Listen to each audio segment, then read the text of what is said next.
Nos anos 20, Nova York era o lugar onde tudo acontecia.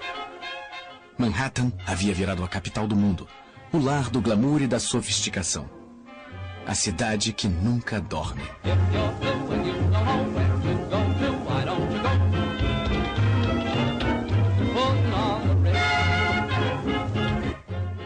Lá, jovens dançavam jazz e pessoas se tornavam milionárias da noite para o dia.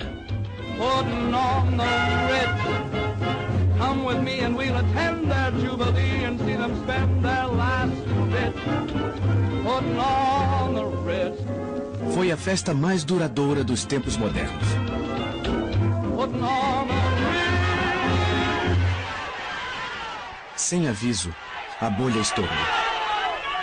A festa acabou. Um terremoto financeiro abalou Wall Street. A história viria a chamá-lo de o Grande Crash. E ele traumatizou a nação americana. Milhares de empresas quebraram. Milhões de pessoas perderam seus empregos. Homens orgulhosos encaravam a humilhação do auxílio à pobreza e da sopa comunitária. Famílias que perderam suas posses foram viver em favelas, a um passo dos símbolos de riqueza. Como os Estados Unidos cresceram e caíram tão rapidamente? Como a locomotiva do mundo ocidental se pôs de joelhos em 1929.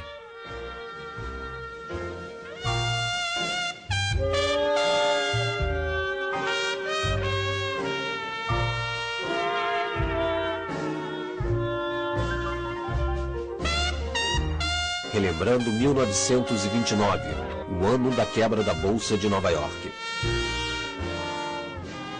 A ascensão dos Estados Unidos como potência global começou com sua participação na Primeira Guerra Mundial, de onde emergiram como a nação mais próspera da Terra. No início, os americanos não queriam participar da disputa entre impérios rivais europeus. Em uma posição de neutralidade com laços históricos com a Inglaterra e a França, os Estados Unidos lucravam muito vendendo armas, munição e alimentos para os dois países. E não eram só os comerciantes de armas que ficavam ricos. Os funcionários das fábricas ganhavam bônus generosos. Além disso, o governo americano precisava de uma vitória dos aliados para proteger os 3 bilhões de dólares que financiavam a guerra. Para o presidente Woodrow Wilson, um democrata que se opunha à guerra, a questão da neutralidade era um dilema. Sua preocupação principal era fazer o que fosse mais honroso. Sua simpatia natural era pelos aliados, mas ele só entraria na guerra se encontrasse argumentos morais para isso. Quando o presidente americano descobriu que a Alemanha planejava em segredo oferecer grandes áreas dos Estados Unidos ao México, caso fosse vitoriosa, ele resolveu agir. Os Estados Unidos entrariam naquela que ele chamou de guerra para acabar com todas as guerras.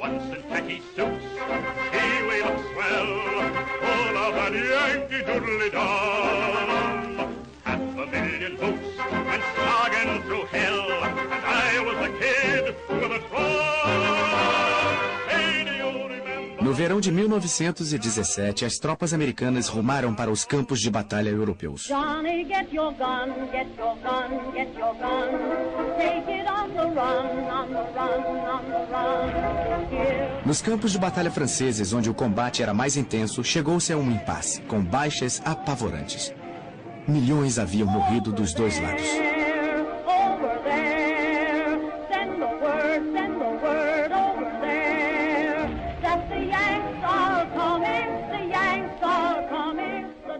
Em 2 meses, os americanos mandaram 2 milhões de recrutas bem dispostos e bem armados para ajudar os já exaustos aliados. O dinâmico reforço dos Yankees foi decisivo. Pela primeira vez em 4 anos de uma batalha acirrada, os soldados alemães bateram em retirada.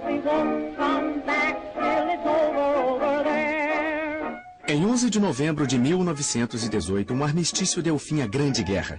O mundo inteiro comemorou. O presidente Wilson viajou para a França, onde foi saudado como um anjo da vingança.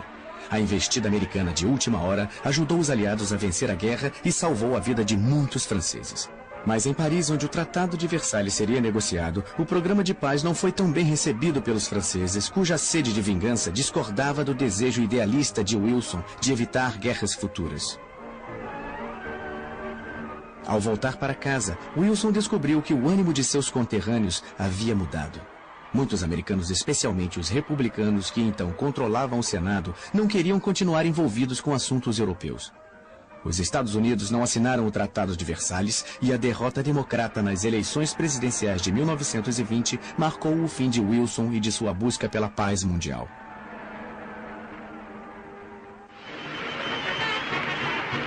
A nova década que prometia tanto começou com uma nobre experiência: a Lei Seca. Fabricar, transportar ou vender bebidas alcoólicas foi proibido no país, mas comprar ou consumir não.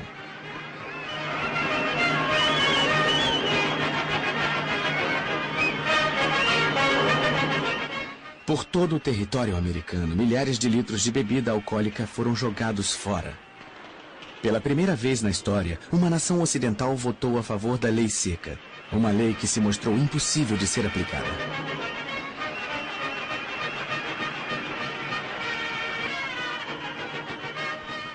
Warren Harding, o novo presidente republicano, tratou a Lei Seca como a maioria de seus compatriotas, abraçando a causa em público, mas bebendo uísque reservadamente. Harding teve uma vitória esmagadora. Sua política refletia as opiniões do povo americano na época, principalmente seu desejo de reduzir os impostos para pessoas e empresas. Ele foi um presidente popular, mas seu julgamento era tão confiável quanto suas tacadas no golfe. Mas os meses finais de seu mandato foram marcados por rumores de corrupção em seu gabinete. Ele morreu de um ataque cardíaco em agosto de 1923, ainda ocupando a presidência. Contra seu sucessor Calvin Coolidge, nunca seriam levantadas suspeitas de corrupção. Ele era um republicano devoto cujo slogan era: "O principal negócio dos Estados Unidos são os negócios". Ele era contra todas as formas de regulação e defendia o livre comércio e a livre iniciativa. Coolidge também era presbiteriano praticante.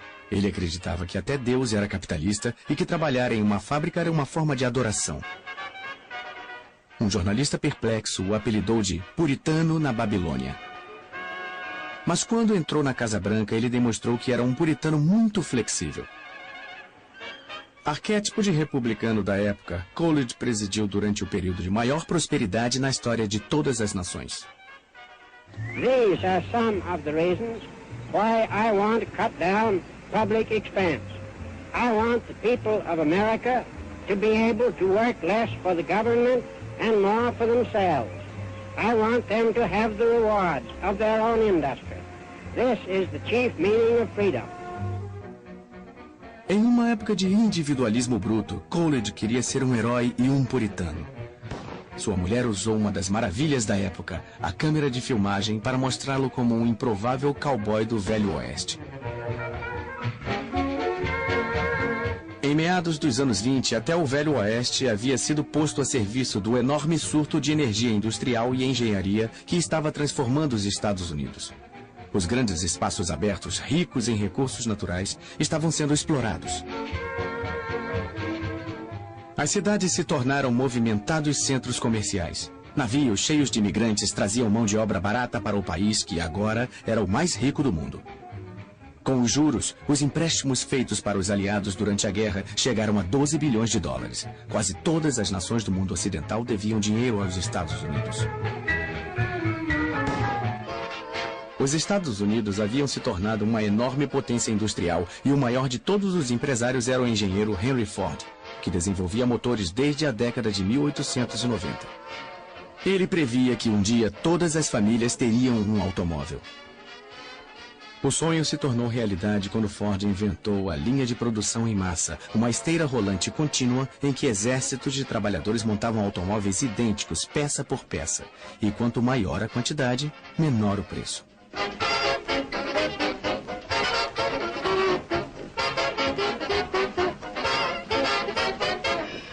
Quando Ford apresentou o sistema pela primeira vez em 1913, um único carro levava 12 horas e meia para ser montado. Ao final dos anos 20, uma unidade do Ford modelo T saía da fábrica a cada 24 segundos.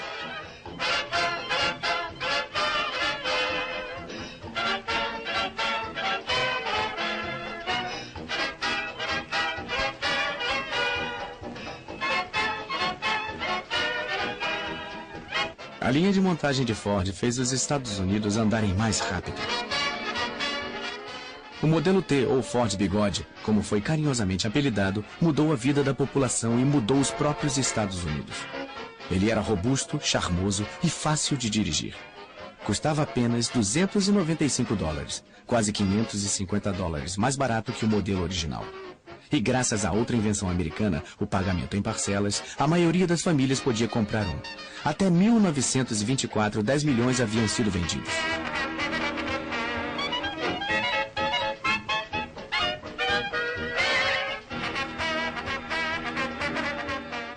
A indústria automobilística estava causando um enorme impacto na economia americana. Ela inspirou o mais veloz surto de construção de estradas da história.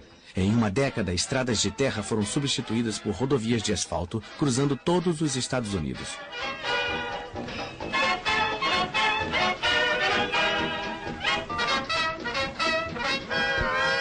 Surgiram postos de gasolina aos milhares e a sede por gasolina levava a indústria petrolífera a gerar lucros inacreditáveis. A indústria automobilística usava 96% do petróleo do país, 80% da borracha e 20% do aço. Em 1928, havia 9 automóveis para cada 10 famílias. A produção em massa acelerou a fabricação e cortou os custos.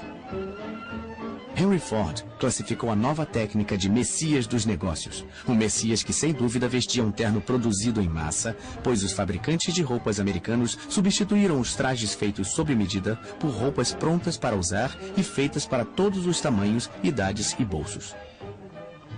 Os salários de toda a classe trabalhadora aumentavam. E com os impostos mais baixos, as famílias americanas tinham maior poder de compra.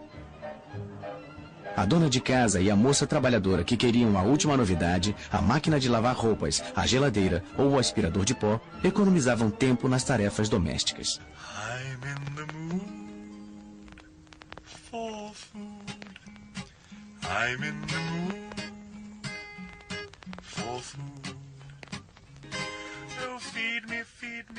O rádio, originalmente produzido para a comunicação a longa distância, também se tornou um aparelho doméstico indispensável em meados dos anos 20, mas apenas as famílias abastadas poderiam arcar com esse modelo de $275. Campanhas publicitárias como estas transformaram um nicho de mercado em um mercado nacional. 11 milhões de rádios foram vendidos apenas em 1925. Eles traziam notícias, previsão do tempo, novelas e muita música para uma nação encantada.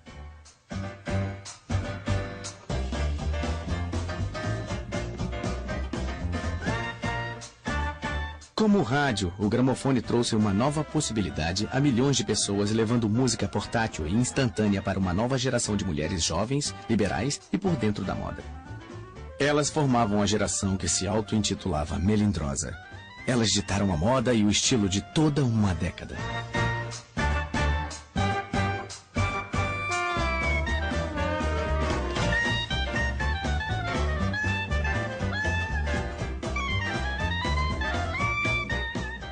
O recém-surgido ramo da propaganda as adorava.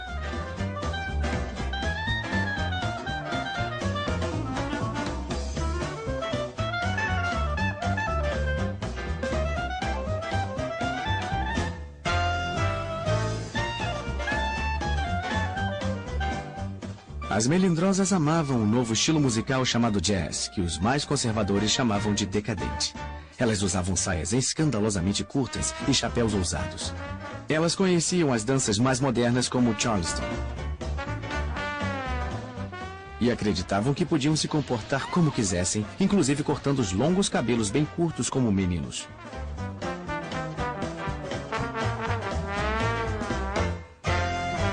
Festas animadas que duravam noites inteiras eram seu habitat natural.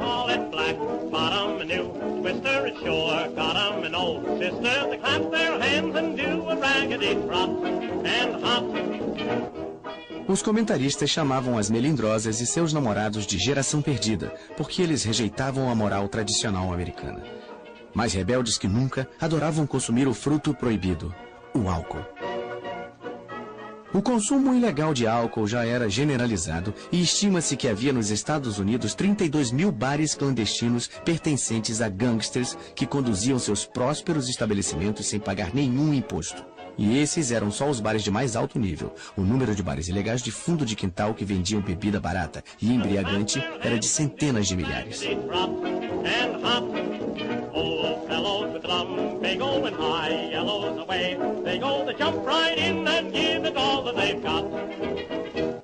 O homem que mais lucrava com a sede do país. Aí está ele vendo seu cavalo correr. Era Al Capone, o maior gangster de Chicago. Ele abastecia seus bares clandestinos com um enorme estoque de bebidas ilegais, a maior parte vindo de Cuba e do Canadá. A guarda costeira de vez em quando apreendia navios com cargas ilegais, mas emboscadas filmadas como esta raramente passavam de propaganda do governo. A guerra contra a bebida já estava perdida, embora ninguém estivesse pronto para admitir. Muito menos os cidadãos religiosos do meio oeste americano, cujo representante preferido era um pastor apocalíptico chamado Billy Sunday, que odiava álcool, mas adorava dinheiro. According to our standard of gold and silver, Abraham was worth $1.5 billion. David was worth $3 billion.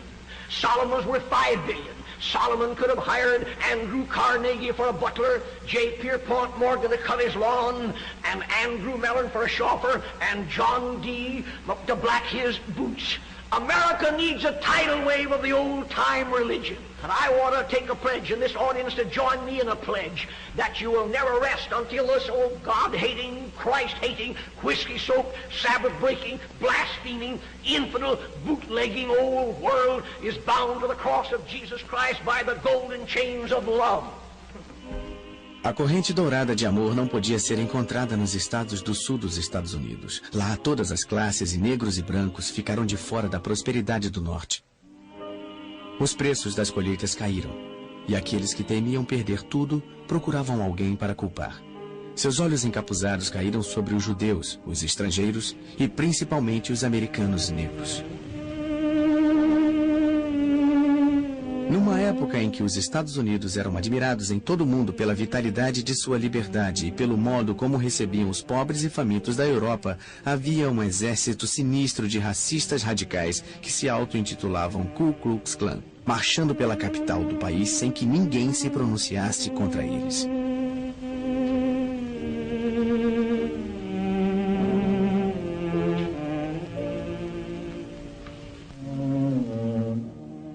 Na época desta marcha, a Ku Klux Klan tinha 5 milhões de membros. Para evitar os linchamentos, muitos negros partiam para o norte. Muitos criaram um novo lar no subúrbio de Nova York chamado Harlem.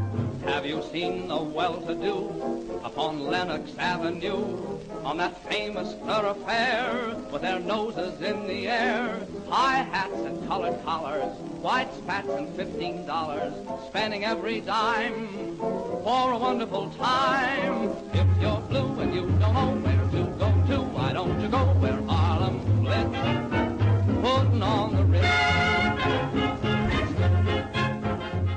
A era do jazz, que havia começado em Nova Orleans, lançou novas e sofisticadas raízes no elegante gueto afro-americano. If you're blue and you don't know where to go to, why don't you go where Harlem flits, putting on the Ritz. That's where each and every Lulu Belle goes, every Thursday evening with her swell bows, rubbing elbows. Come with me and we'll attend their jubilee and see them spend their last 2 bits, putting on the Ritz. A música mais empolgante da época chegava à casa dos americanos através de um novo meio de comunicação, o rádio, e seu ritmo ecoava alegremente pelo mundo.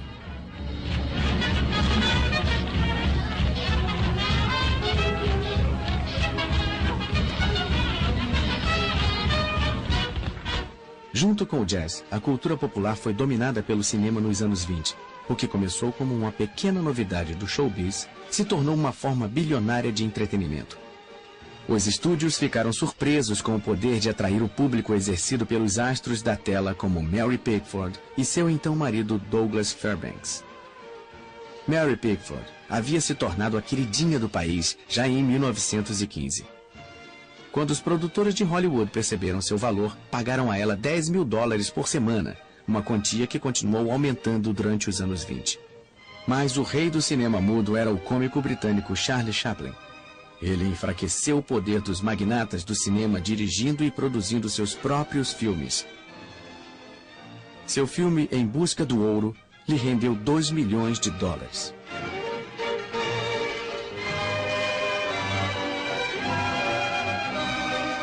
Rodolfo Valentino, o amante latino, conquistou os corações femininos como o Sheik.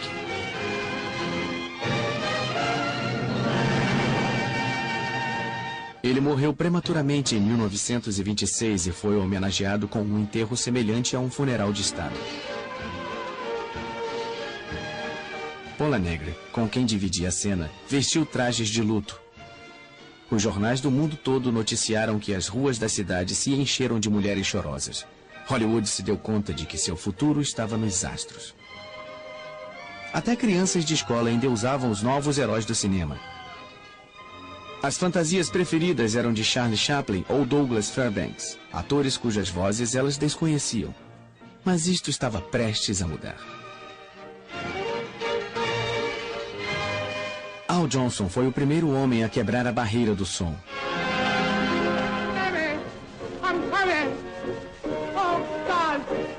I'm not late.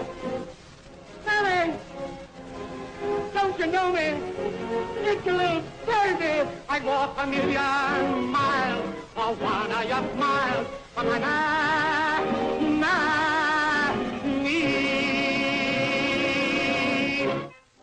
O cinema falado foi lançado pelo maior astro de teatro vaudeville num filme chamado O Cantor de Jazz, cujo sucesso não durou apenas uma noite, como muitos haviam previsto. Um ano depois, 9 mil cinemas exibiam filmes falados.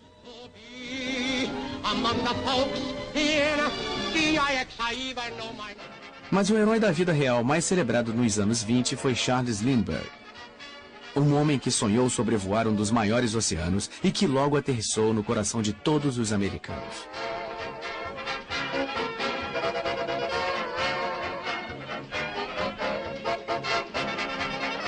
Ele decolou em Nova York na primavera de 1927 em um frágil monoplano chamado Spirit of St. Louis, na intenção de ser o primeiro aviador a sobrevoar sem escalas o Oceano Atlântico e receber um prêmio de $25 mil.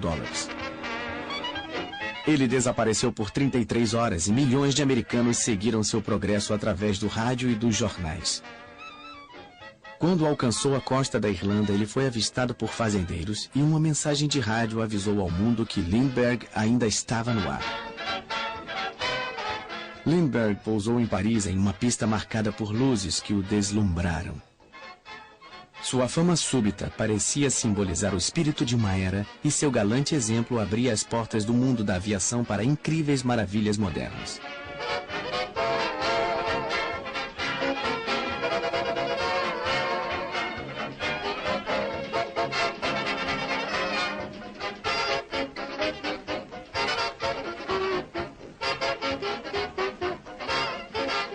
Quando ele voltou, os nova-iorquinos homenagearam seu herói com uma chuva de papel picado que não foi igualada nos anos seguintes.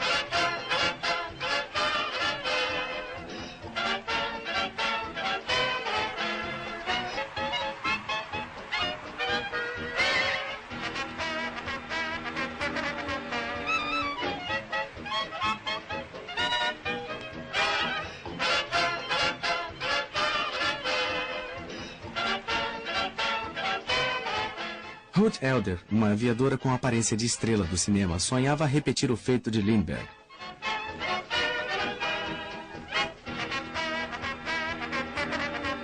Mas ela teve que abandonar seu avião no Oceano Atlântico depois de cruzar 3.000 quilômetros.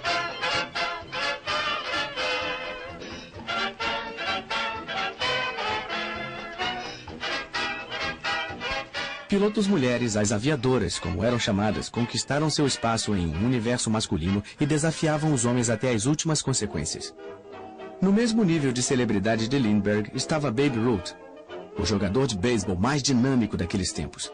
Ele era um sujeito grandão com pernas finas que melhorava a cada ano. Seu recorde de 60 home runs para os Yankees de Nova York no campeonato de 1927 continuou intacto por mais de 30 anos. Ele tinha um salário anual de $52 mil, 3 vezes mais que o seu rival mais próximo. Mas o maior desportista dos anos 20 em termos de público foi o boxeador Jack Dempsey. Ele protagonizou o mais próximo. Mas o maior desportista dos anos 20 em termos de público foi o boxeador Jack Dempsey. Ele protagonizou 2 lutas com o belo Jimmy Tunney. Eles eram chamados de O Belo e a Fera. Cada uma das lutas assistidas por um número inédito de pessoas gerou uma bilheteria milionária. Dempsey perdeu os 2 confrontos, mas como muitos americanos durante o boom dos anos 20, ele fez uma fortuna. Mas em uma década sedenta de novos heróis, ele foi visto como um derrotado e se aposentou em 1929.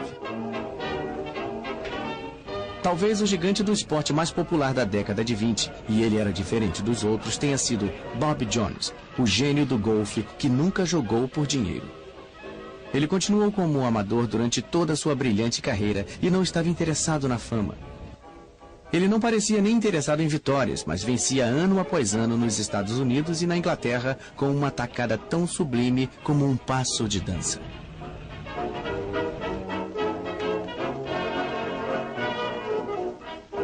Ele foi o primeiro golfista a ganhar o Grand Slam, vencendo os 4 maiores torneios de golfe no mesmo ano, mas sempre será lembrado como um cavalheiro genuíno.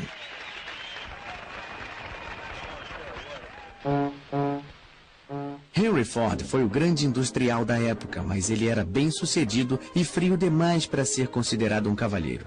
Ele conheceu o aumento da concorrência com a General Motors e a Chrysler, e embora tivesse vendido 15 milhões de modelos T, as vendas estavam caindo em 1927. E o carro agora parecia antiquado. Só havia modelos pretos, mas logo as ruas foram invadidas por um novo automóvel.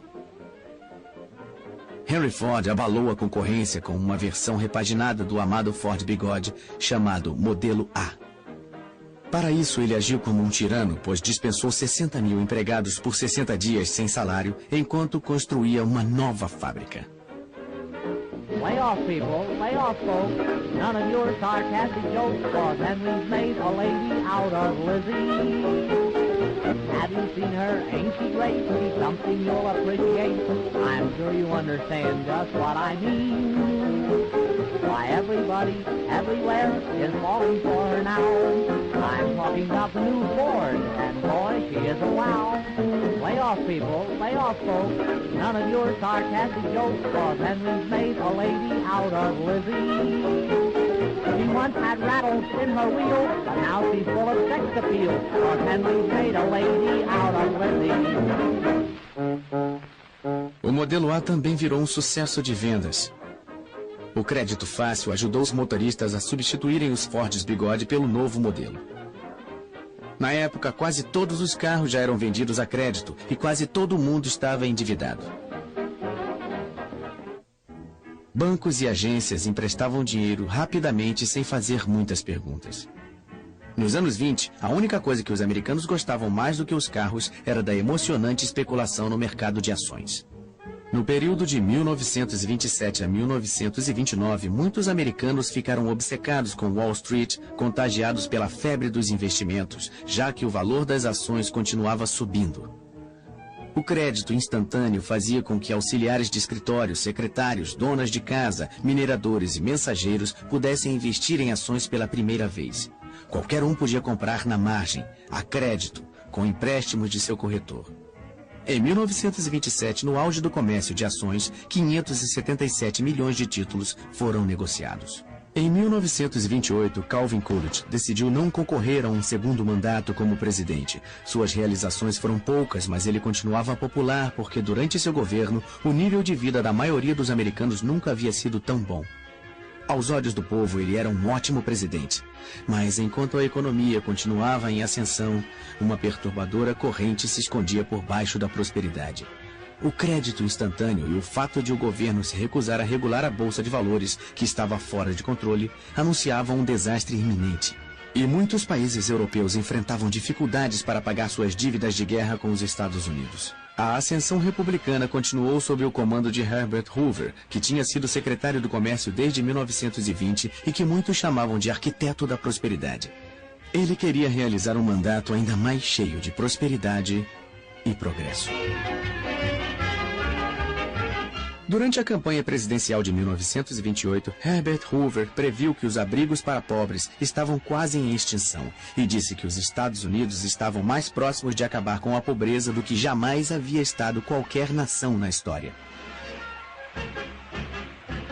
Hoover representava o sonho americano. Aos 40 anos, ele havia se tornado multimilionário. Ou seja, ele sabia lidar com dinheiro. Mas seu próprio sucesso o levou a acreditar que todo homem deveria ser responsável pelo seu próprio bem-estar. O governo, disse ele, não deve interferir na vida das pessoas.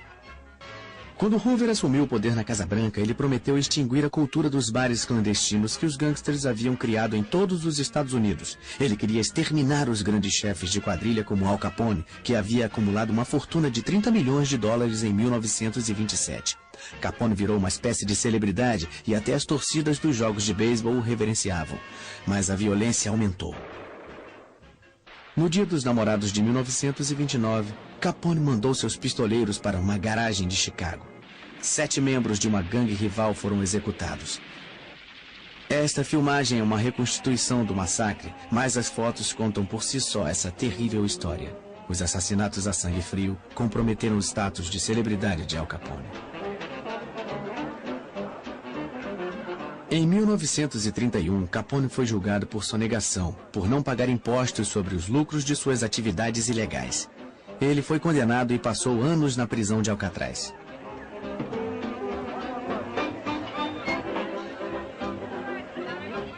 No último ano dessa década egocêntrica, quase todo mundo parecia estar buscando os holofotes da fama. E se você fosse uma garota bonita, sempre haveria uma chance de conquistar o estrelato como rainha da beleza.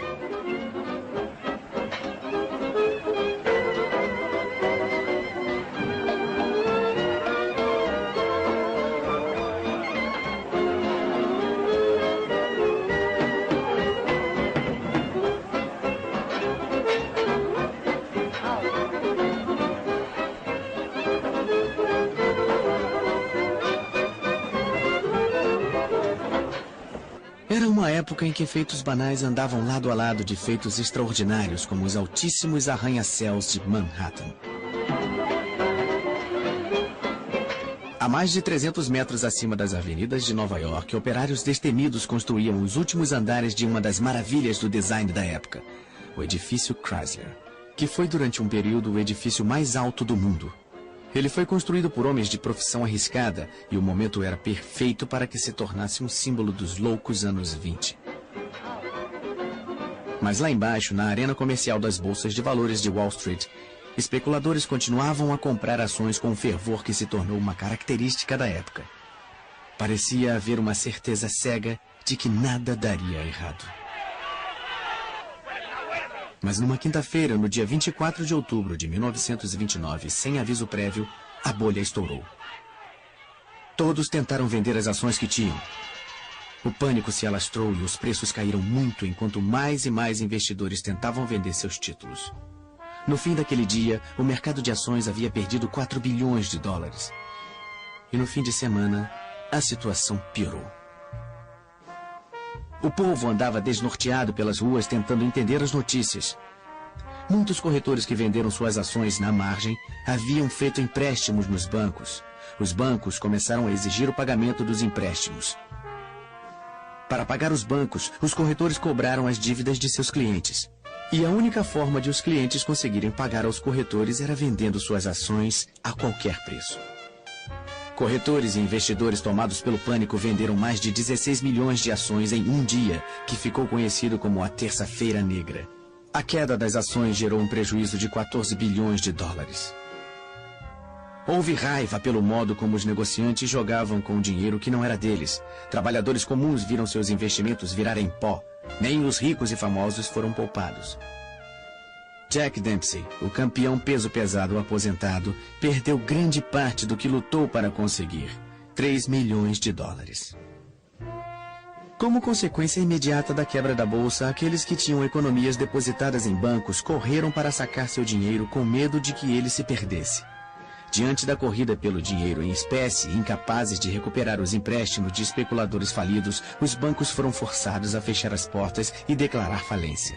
Muitos perderam as reservas de toda uma vida e não tinham outra fonte de recursos para enfrentar a crise.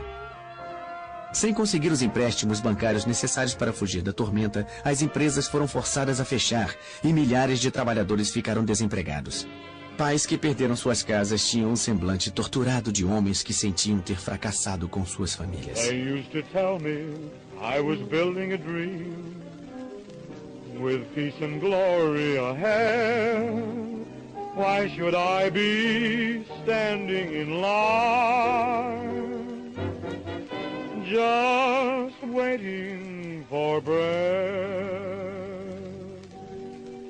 Once I built a tower up to the sun, brick and rivet and lime. Once I built a tower, now it's done. Brother, can you spare a dime? As reverberações do crash da bolsa se fizeram sentir em toda a economia mundial. Os bancos americanos que emprestaram dinheiro para a Europa para ajudar no processo do pós-guerra cobraram as dívidas numa tentativa de se manterem funcionando. A cobrança gerou uma crise financeira no exterior e os bancos americanos não conseguiram juntar o dinheiro necessário para sua própria recuperação. Como a miséria só aumentava, o presidente Hoover conclamou o homem mais rico dos Estados Unidos, John Rockefeller, o magnata do petróleo, na esperança de que suas palavras levantassem a autoconfiança abalada do país. These are days when many are discouraged. In the 92 years of my life, depressions have come and gone. Prosperity has always returned and will again. Hoover teimosamente insistiu que a maré ruim era temporária. Ele declarou em uma reunião oficial de negócios: os senhores chegaram 60 dias atrasados, a depressão terminou. A confiança do público no presidente diminuía. Ele então convocou um importante economista, o professor Babette, para aparecer com ele em um cinejornal. Mas não foi muito convincente. The country is very fortunate in having at the head of the nation at this time a mastermind such as President Herbert Hoover. Como a depressão se agravava, muitos cidadãos passaram a odiar Herbert Hoover. Aquele que havia sido o símbolo da prosperidade se tornou o bode expiatório do declínio econômico. Sua declaração de que ninguém estava passando fome e de que os desabrigados nunca haviam comido tão bem soaram cruéis e insensíveis. Sua aparente disposição em salvar empresas e bancos e deixar que os indivíduos se defendessem sozinhos parecia confirmar sua indiferença. Novos termos entraram para o vocabulário do povo: Hoover Stew, para a sopa servida aos pobres, e Hoovervilles, para as favelas onde as pessoas se abrigavam em barracos improvisados.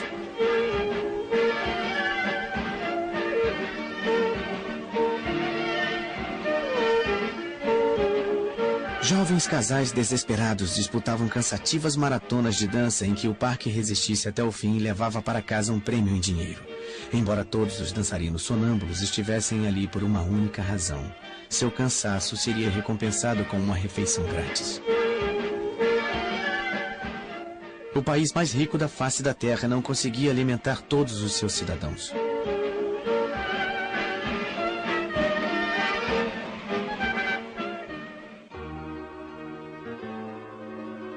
Apesar de tudo, algumas donas de casa em melhor situação se uniram para ajudar quem passava fome. Elas compravam uma certa quantidade de mantimentos e doavam para as famílias necessitadas uma porção que era distribuída por equipes de voluntários. Share a Meal, como era chamado o movimento, era um sistema arbitrário que não tinha o apoio do governo. O presidente achava que não precisava de ajuda e estava certo de que a recuperação ocorreria em breve. Para dizer isso, ele convocou o economista Roger Babson. Everything indicates that general business has turned the corner. I go further and say that 1931 should offer the greatest opportunities of any year for a generation. A previsão estava terrivelmente enganada. O clima era um mau sinal de que tempos piores estavam por vir.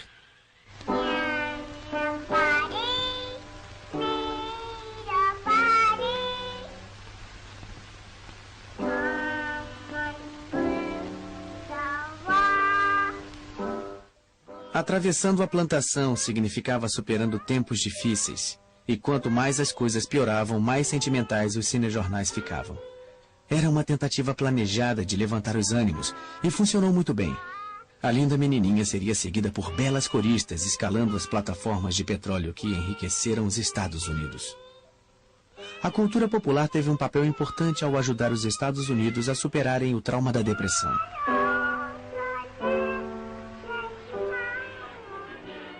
Na virada da década, a forma de entretenimento mais popular era o cinema. A maioria dos americanos assistia a pelo menos um filme por semana. A bilheteria semanal chegava a 100 milhões de espectadores. Nos 5.000 filmes produzidos durante os anos da depressão, as plateias eram transportadas a um mundo onde as dificuldades financeiras eram praticamente desconhecidas. Os cinejornais também lembravam aos americanos que, por mais assustador que parecesse o futuro, nenhuma nação havia realizado tanto quanto os Estados Unidos. Apesar da depressão, a engenhosidade americana continuava a crescer. O Empire State Building se tornou o prédio mais alto e grandes navios transatlânticos continuavam a ser construídos. 75 miles from the Statue of Liberty. Como a lei seca havia proibido o uso de champanhe nos lançamentos, fazia-se um coquetel com a água de cada um dos 7 mares. To the right here we have the First Lady of the land, all ready to splash the bottles containing the waters of the 7 seas and the 2 canals against the prow of the President Hoover.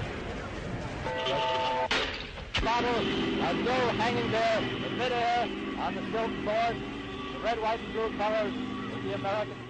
Havia uma triste ironia em batizar o navio de Presidente Hoover, pois no momento de seu lançamento, a presidência de Hoover estava afundando, juntamente com a reputação de distintos economistas, cujos pronunciamentos rebuscados foram parodiados pelo humorista Robert Benchley. The depression is over. Better business conditions are just around the corner. When I say just around the corner, I mean just around the corner. If you will look at this chart which I have here, you will see more what I mean. Our trade balance was 3.9.6.4, which naturally led to speculation in shorts. Under such circumstances, it is little wonder that people did not know whether they were coming or going. Very often they were doing both. As verdadeiras estatísticas contam sua história. Do auge da prosperidade em 1929 às profundezas da depressão em 1932, 9.000 bancos quebraram ou fecharam as portas. 100.000 empresas faliram. O produto interno bruto foi reduzido de 80 bilhões de dólares em 1929 à metade, 40 bilhões em 1932. O desemprego aumentou de 3,2% para 25%. Pelo menos 1 em cada 4 trabalhadores não tinha emprego. A violência cresceu nas cidades americanas. Grupos de cidadãos desempregados atacaram autoridades locais por falta de assistência do governo. A população fez manifestações contra o pagamento de aluguéis e passeatas contra a fome, mas foram os veteranos de guerra que protagonizaram o protesto mais violento da época. No verão de 1932, o Exército da Bonificação, um grupo desorganizado, formado por 15.000 desempregados veteranos da Primeira Guerra Mundial, foi para Washington reivindicar que suas bonificações, que seriam pagas em 1945, segundo o acordo original, fossem pagas imediatamente. Nós fomos heróis em 1917, mas agora somos vagabundos, disse amargamente um veterano. Quando a passeata voltou para o acampamento, o presidente Hoover convocou as tropas de choque lideradas pelo general Douglas MacArthur e pelo major Dwight Eisenhower para evacuar a área. O conflito que se iniciou deixou centenas de manifestantes feridos. As imagens dos cinejornais registraram um espetáculo perturbador do exército dos Estados Unidos disparando contra cidadãos americanos. Os veteranos voltaram mais tarde tomando as escadas do Capitólio enquanto cantavam "Vamos mostrar a eles que somos americanos". A popularidade de Hoover despencou ainda mais. No final de 1932, o eleitorado finalmente perdeu a confiança nele e elegeu com grande vantagem Franklin Delano Roosevelt. Chegavam ao fim 13 anos de domínio republicano. No dia 4 de março de 1933, Franklin Delano Roosevelt foi empossado presidente dos Estados Unidos. Roosevelt convenceu a população de que a depressão poderia ser vencida e deu ao público de todo o país um slogan memorável. Let me assert my firm belief that the only thing we have to fear is fear itself. There must be a strict supervision of all banking and credits and investments. There must be an end to speculation with other people's money. O primeiro ato do novo presidente foi tomar as rédeas do sistema bancário, que estava fora de controle. Ele fechou todos os bancos do país por 4 dias para que fosse realizada a análise de suas contas. Só puderam retornar suas atividades os bancos que tinham gerenciado corretamente suas contas e dispunham de suficiente dinheiro em espécie. No dia 12 de março, em sua primeira conversa ao pé da lareira, Roosevelt falou diretamente ao povo americano e lhe assegurou de que os bancos estavam seguros e não havia mais motivo para os cidadãos sacarem suas economias. Quando os bancos reabriram na semana seguinte, foi depositado mais dinheiro do que havia sido sacado anteriormente. A crise bancária havia terminado. The phantom of fear will soon be laid. Roosevelt assinou então a lei que pôs fim à lei seca. Em todos os estados americanos, a nobre experiência havia sido um óbvio fracasso. A proibição deu origem a uma criminalidade exacerbada e fez com que mais da metade dos americanos se habituasse a desrespeitar a lei. O programa de assistência de Roosevelt, a Administração Nacional de Recuperação, era o coração de sua estratégia de longo prazo para diminuir o sofrimento causado pela depressão, tomando para si a responsabilidade pelo bem-estar do povo e criando novos empregos. A Casa Branca convocou Jimmy Durante, um comediante de Hollywood, como um excêntrico porta-voz. You and you and you and you've got a president now. He gave the land a new deal. You hold the cards, now you deal. You and you and you and you put shoulders to the plow. He gave us what we asked for, now pay him back somehow.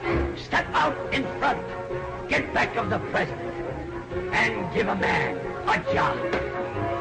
If the old name of Roosevelt makes the old heart throb, you take this message straight from the president and give a man a job. Now listen to me, everybody. Step out in front. Get back at the president and give a man a job. You know he bought a front. You know that. I know it. So step out and give a man a job. You know who's in back of this in the NRA? No? Well, I'll tell you. And when I do, it'll give you heart of trouble. You take this message straight from the president and give a man a job. I have told you the story of our steady but sure work in building our common recovery. In my promises to you, I made 2 things plain. First, that I pledged no miracles. And second, that I would do my best. I thank you for your faith. Our troubles will not be over tomorrow, but we are on our way, and we are headed in the right direction.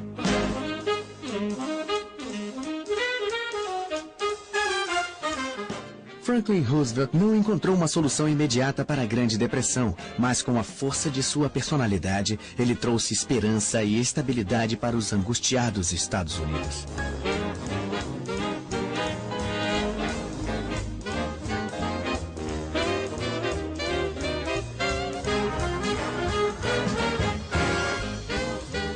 Aqueles que sobreviveram às tormentas que se seguiram ao crash da Bolsa de 1929 se lembrarão para o resto da vida dos anos que o precederam.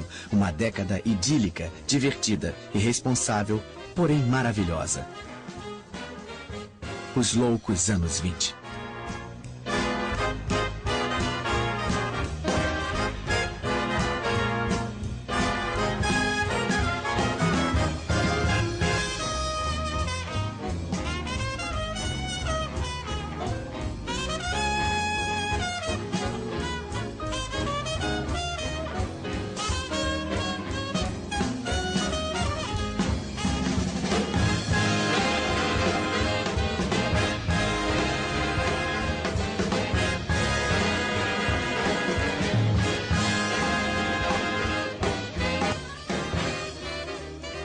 Versão brasileira, Bravo Studios. Distribuição, Sinapse.